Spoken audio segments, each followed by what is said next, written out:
देश का ऊर्जा परिवार, केंद्र सरकार और राज्य सरकार के ऊर्जा विभाग मिलकर के हम लोगों ने ऊर्जा के क्षेत्र में आमूल परिवर्तन ला दिया है। 2014 में बिजली की आवश्यकता और उपलब्धता में एनर्जी टर्म्स में करीब 4.5% की कमी थी, यानी कि जितनी मांग होती थी उतना हम ऊर्जा बिजली सप्लाई नहीं कर पाते। हम लोगों ने अब ऐसी स्थिति ला दी है कि जितनी भी मांग होती है उतना हम बिजली सप्लाई करते हैं। अगर कहीं पर डिस्ट्रप्शन होता है तो वो डिस्ट्रीब्यूशन कंपनी के कमजोरी के कारण होता है। आदरणीय प्रधानमंत्री महोदय, आपके नेतृत्व में हमने पिछले 8 वर्षों में 1,69,000 मेगावाट बिजली उत्पादन क्षमता जोड़ी और उसको पूरे देश में ले जाने के लिए हम लोगों ने 1,66,000 सर्किट किलोमीटर ट्रांसमिशन लाइन बिछाई और आज के दिन में हमारा ट्रांसमिशन लाइन एकीकृत ट्रांसमिशन लाइन है, वन नेशन वन ग्रिड, दुनिया का सबसे बड़ा एकीकृत ट्रांसमिशन लाइन हो गया। तो अब हम बिजली जितनी आवश्यकता है उससे ज्यादा क्षमता स्थापित कर दी। हमारी स्थापित क्षमता 4,03,000 मेगावाट हो गई। इसी प्रकार हम लोगों ने केंद्र सरकार और राज्य सरकार मिलकर के पिछले 5-6 वर्षों में 2,02,000 करोड़ रुपए के खर्च करके करीब 2,900 नए सबस्टेशन बनाए, 3,900 सबस्टेशन का हम लोगों ने उत्क्रमण किया, करीब 6.5 लाख सर्किट किलोमीटर हमने एलटी लाइन बिछाए, 2.5 लाख सर्किट किलोमीटर हमने एसटी लाइन बिछाए, 1,12,000 सर्किट किलोमीटर हमने एग्रीकल्चर फीडर बिछाए, करीब 6.5 लाख ट्रांसफार्मर नए लगाए और इसी कारण अब बिजली की उपलब्धता ग्रामीण क्षेत्रों में औसत 12.5 घंटे थी 2015 में, आज 22.5 घंटे हो गई और यह उपलब्धता हम लोग सबकी उपलब्धता है, प्रधानमंत्री को, राज्यों की भी और हमारी। तो हम लोग सब मिलकर के आज इसको सेलिब्रेट कर रहे हैं। प्रधानमंत्री महोदय, ये हम लोगों ने अपने आयोजन में विचार यह भी किया कि 2047 में हम कैसा भारत देखना चाहते हैं और उसकी ऊर्जा व्यवस्था कैसी होगी, इसके बारे में भी हम लोगों ने चिंतन किया है और उसके अनुसार, उस चिंतन के अनुसार अपने ऊर्जा व्यवस्था को सुदृढ़ करने के लिए प्रधानमंत्री महोदय हम लोग सब आपको धन्यवाद देना चाहते हैं, पूरा ऊर्जा परिवार, कि आपने 3 लाख करोड़ की परियोजना स्वीकृत की है प्रधानमंत्री महोदय, जो कि आज आप लॉन्च करेंगे ताकि हम अपने डिस्ट्रीब्यूशन सिस्टम को फर्दर रिन्हांस कर सके, कहीं पर उसके बाद फिर कोई भी ये गैप नहीं रह जाएगा। इसी के साथ साथ प्रधानमंत्री महोदय आज आप लॉन्च करेंगे ये रूफटॉप का एक नया स्कीम, जिसको कि हम लोग जनता की सुविधा के लिए हम लोगों ने एकीकृत पोर्टल बना दिया है। जनता को अपने यहाँ रूफटॉप लगाने के लिए कहीं दौड़ना नहीं पड़ेगा, इसके बाद जाना नहीं पड़ेगा। पोर्टल है वो खोलेंगे, वहीं पर अपना एप्लीकेशन डाल देंगे, उसी से डिस्ट्रीब्यूशन कंपनी उनका निकाल देगा उपभोक्ता संख्या और जांच करके कोई लगा देगा और उनके खाते में सब्सिडी अपने आप ऑटोमेटिकली चल जाएगी। इसको भी प्रधानमंत्री महोदय आज लॉन्च करेंगे और कुछ हम लोग की योजनाएं का शिलान्यास और लोकार्पण करेंगे। प्रधानमंत्री महोदय, रिन्यूएबल एनर्जी के क्षेत्र में भी आपके नेतृत्व में भारत एक अग्रणी देश के रूप में दुनिया में उठा है। आज हमारी रिन्यूएबल एनर्जी की स्थापित क्षमता 1,58,000 मेगावाट हो गई प्रधानमंत्री महोदय और स्थापनाधीन क्षमता 54,000 मेगावाट। तो ये जिस तेजी से रिन्यूएबल एनर्जी कैपेसिटी हमारे यहाँ बढ़ा है, तेजी से और कहीं नहीं बढ़ा और पिछले दिनों जबकि ये मांग बहुत तेजी से बढ़ा तो रिन्यूएबल एनर्जी से करीब 30% तक हमें ऊर्जा मिली। प्रधानमंत्री महोदय, आपको पुनः हम लोग सभी माननीय मुख्यमंत्री, करीब 11 माननीय मुख्यमंत्रीगण आज उपस्थित हैं, प्रधानमंत्री महोदय 3 माननीय उप मुख्यमंत्रीगण उपस्थित हैं, 5 केंद्रीय मंत्री उपस्थित हैं, 3 लेफ्टिनेंट गवर्नर, 27 राज्यों के ऊर्जा मंत्री उपस्थित हैं, एमपी और एमएलए 81 उपस्थित हैं। प्रधानमंत्री महोदय, बहुत बहुत पुनः हम सभी की ओर से आपका बहुत बहुत धन्यवाद देना चाहते हैं कि आपने हम लोगों को संबोधित करने के लिए समय निकाला। धन्यवाद माननीय मंत्री जी। चलिए हम लोग एक जो ये करीब 1200 जगह पर सेलिब्रेशन हुए हैं राष्ट्र के सभी जिलों में, उसकी कुछ झलकियां देखते हैं लोगो फिल्म के माध्यम से।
माननीय प्रधानमंत्री महोदय, कुछ लाभार्थी भी आज उपस्थित हैं हम लोग के साथ, यदि आप उनसे इंटरेक्शन करना चाहें। आज के समय में बिजली के बिना जीवन, इसकी कोई कल्पना ही नहीं कर सकता। और मुझे खुशी हुई कि बिजली उत्सव का जो आपने रिपोर्ट किया, इतने सालों पर ये कार्यक्रम हुए, मेरे लिए बहुत संतोष का विषय है कि पिछले वर्षों में हमने ऊर्जा के क्षेत्र में पिछली बहुत सी कमियों को दूर कर पावर सेक्टर को मजबूत की। जैसे हमारे मंत्री जी में बता रहे थे, इतना कुछ किया गया है। आपको याद होगा, आजादी के 70 साल बाद भी 18,000 गांवों तक बिजली नहीं पहुंच सकी। आज के नए भारत में गांव-गांव में लोग बिजली का उत्पादन कर सके, इस दिशा में काम हो रहा है। कुसुम जैसी योजनाओं से हमारे किसान अन्नदाता भी है, ऊर्जादाता भी बन रहे हैं, अपनी आय बढ़ा रहे हैं। इस यात्रा के साथी सहभागी के तौर पर आप सभी हमारे साथ हैं। तो मुझे बताया गया कि मुझे आप में से कुछ लोगों से बात करने का मौका मिलेगा। मैं चाहूंगा कि जरा मुझे बताएं पहले किससे बात करनी है मुझे। श्रीमान, पहले हम लोग चलते हैं हिमाचल प्रदेश के मंडी जिले में, जहां श्री हंसराज सर आपसे बात करने के लिए उत्सुक हैं। वो पीएम कुसुम के लाभार्थी हैं, मंडी हिमाचल प्रदेश। हंसराज जी नमस्ते। नमस्कार सर। हंसराज जी, मंडी वाले मिल जाए तो सेपू बड़ी याद आ जाती है। जी सर। अच्छा हंसराज जी, जरा बताइए अपने विषय में और किस योजना का आपको लाभ मिला है। सर, मेरा नाम हंसराज, गांव लूणू, पंचायत परतो, जिला सुंदरनगर का, जिला मंडी का रहने वाला हूँ। मेरे पास 12 बीघा जमीन थी, जिसमें 2 बीघे में मैं खेती करता था और 10 बीघा जमीन मेरी घास की जमीन थी, घासनी। उसमें मैंने पीएम कुसुम योजना के तहत 500 किलोवाट का सोलर का प्रोजेक्ट लगाया है। मोदी जी, इसको लगाने में मैंने 2.5 करोड़ का खर्चा किया। 2 करोड़ मैंने बैंक से लोन लिया, 10 करोड़ की आपके विभाग द्वारा मेरे को सब्सिडी मिली और 10 लाख की, और बाकी पैसा मैंने अपनी जेब से लगाया। इसमें मेरे प्रोजेक्ट में 4 से 5 मजदूर लगातार काम कर रहे हैं। मैं उनकी पेमेंट भी दे रहा हूं और उनकी पेमेंट भी दे रहा हूं, 2 लाख रुपए किस्त भी दे रहा हूं और 40 से 50 हजार रुपया इस योजना से मैं भी कमा रहा हूं अपनी जेब के लिए। और कुसुम योजना में जी सर, सरकार ने भी आपको मदद की, जैसा आपने बताया बैंक ने भी मदद की। और इसके कारण अगल बगल के लोग क्या आपके यहाँ आकर के ये प्रोजेक्ट को जानना समझने का काम कर रहे हैं क्या? और भी किसान इस योजना का लाभ ले रहे हैं क्या? मेरे डिस्ट्रिक्ट में मेरे पास कम से कम हजारों आदमी उसको देखने के लिए आए और इस वक्त कम से कम 20-25 आदमियों ने इसके लिए आवेदन भी किया है।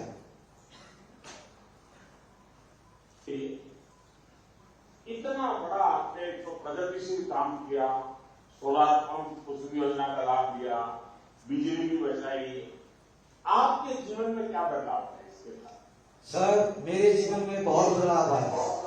मैं एक गरीब परिवार से संबंध रखता था, आज मेरे पास मेरे बच्चे अच्छी एजुकेशन भी कर रहे हैं और मेरा मान सम्मान भी गांव में भी और इलाके में भी बढ़ रहा है। मैं प्रधानमंत्री नरेंद्र मोदी जी का, आदरणीय जयराम जी सरकार का बहुत बहुत धन्यवाद करता हूं, जिन्होंने ये योजना लोगों के घर घर तक, द्वार द्वार तक पहुंचाई।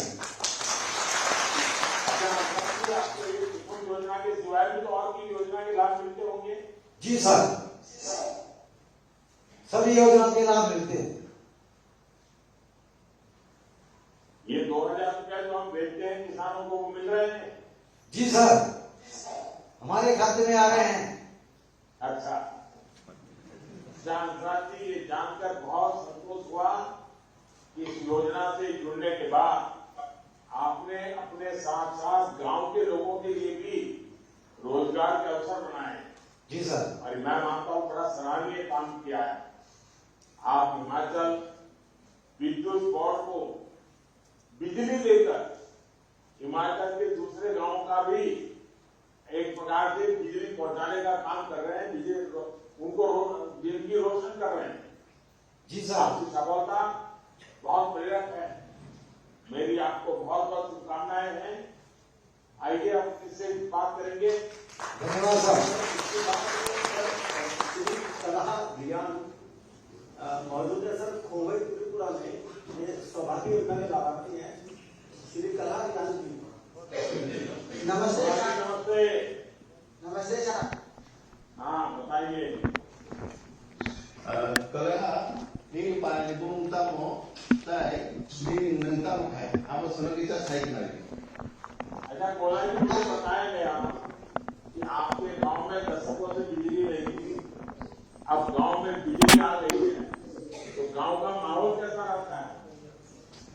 Ni ni ada agi, agi अनेक बस उधर कारण धरी, kamu ke कारण kai क्या? Gamu tabu ni bramo, ni parawo, budi तुम आ कारण kai. Cái mà xong rồi cái chủ tổng thôi em ăn đó sao?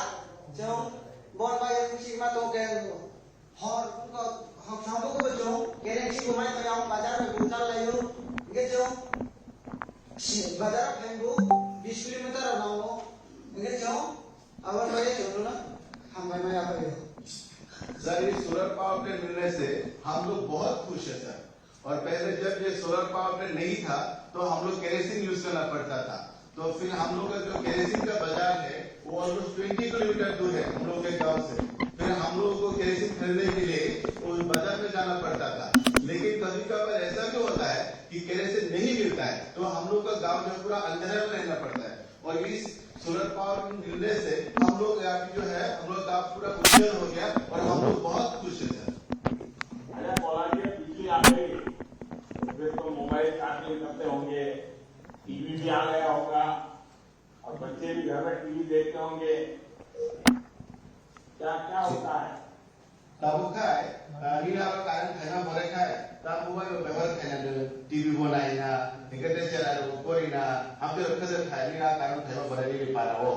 cái mà xong rồi cái chung họ TV बनायो फैन को चले वो cái chung bro còn mày mới xuống trong một cái cái xuống trong này á cái chung đó là mày cứ chỉ cái phun xả này á cái chung nó đi sang một cái tao mày cái chung mobile charge होते में हाँ। इस solar power plant मिलने से हम लोग बहुत फायदेमंद हुए सर। जैसे कि हम लोगों को मोबाइल चार्जिंग करना पड़ रहा है अभी इस गांव में। पहले तो हम लोगों को ये मोबाइल चार्जिंग करने के लिए हम लोग बहुत दूर जाना पड़ता था, लेकिन अब ये सुविधा हम लोग के गांव में मिल जाता है और हम लोग का घर में ही मोबाइल चार्जिंग कर सकते हैं। और अभी हम लोग टीवी भी देख सकते हैं सर और हम लोग फैन भी यूज करते हैं सर। जो पहले ये सब हम लोग यूज नहीं कर सकता था, अभी ये सब अभी हम लोग यूज कर सकते हैं। और सर यही नहीं सर, जो हम लोगों का जो गांव का जो बच्चा था जो पहले ठीक से पढ़ाई नहीं कर पाता था क्योंकि उनके गांव रात में अंधेरा हो जाता था और पढ़ाई वढ़ाई कर नहीं सकता था। लेकिन अब ये सोलर पावर लगने से ये बच्चों के पढ़ाई में जो बहुत सहायता हुआ है सर। और यही नहीं सर, और जो शाम को जो काम करते हैं हम लोग, पहले हम लोग काम नहीं कर पाता था, लेकिन अब ये सोलर पावर मिलने से हम लोग अच्छी तरह से काम कर सकते हैं। जैसे कि हम लोग ट्रेडिशनल बेम्बू प्रोडक्ट करते हैं शाम को, और फिर हम लोग जो रात को जो हम लोग ये किचन में जाते हैं फिर पहले हम लोग ठीक से दिखाई नहीं देता था, लेकिन अभी हम लोग ठीक से साफ से दिखाई देता है और हम लोग कुकिंग ठीक तरह से कर सकते हैं। कोला जी, आपको मालूम है टीवी पर भारत सरकार की तरफ से बच्चों को पढ़ाने के लिए क्लासेस चल रही है। आप अगर उस पर डिटेल में देखेंगे तो आपको पता चलेगा कि जो बच्चों को स्कूल में पढ़ाया जाता है अच्छे से अच्छे शिक्षकों से आपके बच्चे जिस भाषा में समझ सके, तो सरकार बच्चों को पढ़ाने के लिए टीवी का माध्यम से पढ़ाता है। तो आप जरा उसको ढूंढ लीजिए और अपने बच्चों को भी और गांव के सब बच्चों को टीवी के से भी क्लास पढ़ाया जा सकता है, किताबें पढ़ाई जा सकती हैं, उसको सिखाइए बच्चों को, तो उनका समय का बहुत उपयोग हो जाए। Kelahadi neng saja man TV একটা program hayo যেটা চেরানো পয়না বাগে হিংকা এরপরে চেরানো আর টিভি হতে নাই ন চেরানো ফরিংমানো হিংকা আর হতে অনেক কিছু শ্রীমানো টিভি নাই ন নং কোনো জায়গা কথা নাই গানি নি পারাও ন টিভি নাই ন পড়া শ্রীমানো নং আমো সাইনা মান হিংকা নং আমো যদি সাইনা আকাবা টিভি র আমকে নাইয়ে ননি চেরানো না পিছে করি जोंनो टीवी जों हिंदू भाषा रावनो इंग्लिश रावनो इंगे जों बे बरे मरनो जों बे शिक्षा के मर नायमा दो बे इंग्लिश वाले मरनो सर हम लोग टीवी में बहुत कुछ देखने को मिलता है जैसे वीडियो इंग्लिश हिंदी वो सब अभी हम लोग देखते हैं वो बच्चों को जो पढ़ाई करने का है वो भी हम लोग अभी देखेंगे और गाँव वालों में जाके हम लोग समझाएंगे कि ऐसा भी कर सकते हैं जो बच्चों को पढ़ाने के लिए। चलिए कोला जी आपने बताया कि कैसे अब बिजली आने से बच्चों की पढ़ाई और आपकी पारंपरिक बांस की कला को भी लाभ हुआ है। जीवन को गति देने के लिए पर्याप्त बिजली हर घर में हो इस दिशा में देश तेजी से काम कर रहा है। मेरा आपसे आग्रह यही है कि बिजली बचाने की भी उतनी ही कोशिश करना। अब बिजली आई है तो बस लट्टू जल रहे हैं, पंखा चल रहा है, कोई घर में है नहीं है तो भी चल रहा है, ऐसा मत करना। गांव वालों को समझा देना। करेगा ताबू तो अन्य कार्य खाएगा हैं किंतु आप हमारे साथ कौन है मैं वहां पर आप उनको ट्रांसलेशन कीजिए, मैं आगे करता हूँ। अब सर हम लोग चलते हैं सर आंध्र प्रदेश, वहाँ से विशाखापट्टनम में श्री कागू क्रांति कुमार मौजूद है सर, जो दीनदयाल उपाध्याय ग्रामीण ज्योति योजना से लाभान्वित हुए हैं। श्री कागू क्रांति कुमार। क्रांतिकारो नमस्कार। नमस्कारम सर। तो क्रांतिकारो अपने बारे में जरा बताइए। క్రాంతి గారు మీ గురించి మీరు ఏంటంటే కొంచెం చెప్పండి. నా పేరు కాగి క్రాంతి కుమార్, మాది మారుమూల గ్రామం, గిరిజనామ ప్రాంతమైన రత్నగిరి కాలనీ, చింతపల్లి మండలం, విశాఖ జిల్లా. मैं सुदूर गिरिजन प्रांत रत्नगिरी कॉलोनी चिंतपल्ली मंडल विशाखा जिले से संबंधित हूँ। क्रांति जी, आज जब आप बिजली होने और ना होने की दोनों की स्थिति की तुलना करते हो तो आपको क्या फर्क आता है? पहले बिजली के बिना जिंदगी कैसे थी, अब बिजली आने से जिंदगी कैसी हो गई? కరెంట్ రాకముందు కరెంట్ వచ్చిన తర్వాత మీకు ఏం తేడా కనిపించింది? అప్పుడు ఎలా ఉండేది మీ జీవితం, ఇప్పుడు ఎలా ఉంది? మా ఊళ్ళో కరెంటు సౌకర్యం లేనప్పుడు మేము రాత్రి సమయంలో పనులు చేసుకోవడానికి కానీ మరియు ఏదైనా పనులు చేసుకోవడానికి కానీ పిల్లలు చదువుకోవడానికి కానీ చాలా ఇబ్బంది పడేవాళ్ళం సార్. 2015 డిసెంబర్లోని మా ఊరిలో దీన్ దయాల్ ఉపాధ్యాయ గ్రామ జ్యోతి యోజన పథకం కింద మా ఊరికి కరెంట్ వచ్చింది సార్. కరెంట్ రావడం వల్ల మాకు రాత్రి వేళలో పిల్లలు చదువుకోవడానికి, టీవీల ద్వారా ప్రపంచంలో జరుగుతున్న విషయాలు తెలుసుకోవడానికి మరియు ఇంటి వద్దనే మంచినీటి సౌకర్యం పొందుతున్నాం సార్. అలాగే మొబైల్ ఛార్జింగ్ పెట్టుకొని వాడుతున్నాం సార్. విద్యుత్ చాలా మాకు చాలా ఉపయోగపడుతుంది సార్. 2015 से पहले जब बिजली की व्यवस्था नहीं थी तब हम लोगों ने बहुत सारी असुविधाओं का हमें सामना करना पड़ा। न रात को मतलब जो है पढ़ाई नहीं कर सकते थे, घर में मतलब महिलाओं को मतलब घर का खाना बनाने वगैरह में भी असुविधा थी। और चिंतपल्ली चूंकि जंगलों के पास है तो रात के समय सांप कीड़े वगैरह मतलब आ जाते थे तो हमें जो है बहुत मुश्किलों का सामना करना पड़ता था। 2015 दिसंबर में दीनदयाल उपाध्याय ग्रामीण ज्योति योजना के अंतर्गत हमें जो है बिजली की व्यवस्था कराई गई।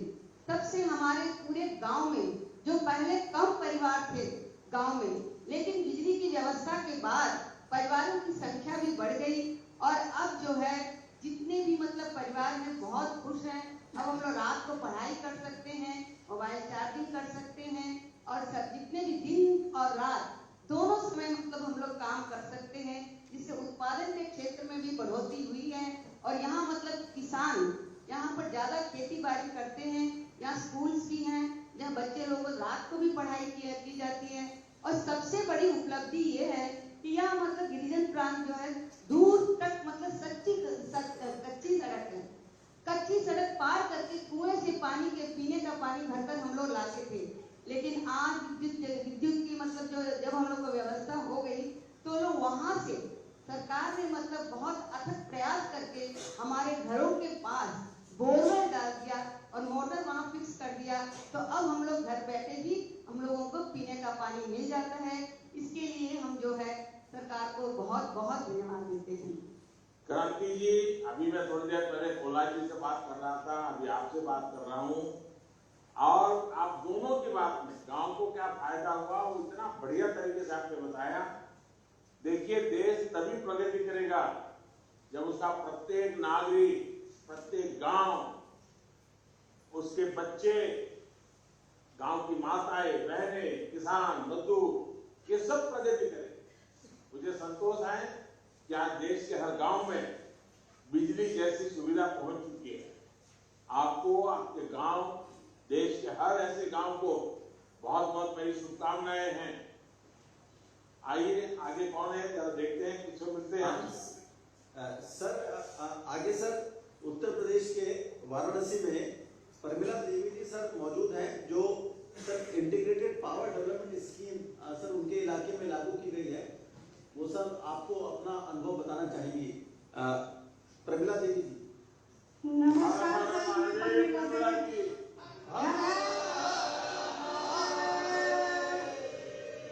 नमस्कार सर, बहुत अच्छे हैं सर, महादेव का कृपा है सर। अच्छा, अपने बारे में बताइए। अरे ये सावन महीना चल रहा है तो काशी विश्वनाथ धाम का दर्शन किया कि नहीं किया? अब कल जाने वाले हैं सर, आज आपसे मिल के कल जाएंगे महादेव के दर्शन करने। तो मेरी तरफ से भी मत्था टिपा दीजिए। हाँ सर, मना लेंगे। प्रमिला जी बताइए। हम सिगड़ोल का रहने वाले हैं सर, सिगड़ोल का रहने वाले हैं। मैं एक गृहिणी हूँ सर, मेरे पास 4 बच्चे हैं और मेरे एक छोटा किराने की दुकान है जो मैं चलाती हूँ। अगर योगी जी की सरकार के पहले कितनी बिजली आती, आप उस हालत में किस तरह सुधार हुआ है? सर, मेरे द्वार के पास एक खंभे था बिजली का, जिसमें से बहुत ज्यादा तार फैले हुए थे। इसमें बहुत ज्यादा खतरा बना रहता था, जो अब अंडरग्राउंड हो गया है, सारे तार खत्म हो गया है। इसलिए हम लोग का अब बहुत मतलब अच्छा फील होता है। पहले तो आसमान में देखते थे तो तार दिखते थे, अब तो काशी भी सुंदर लगता है। अब बहुत अच्छा काशी सुंदर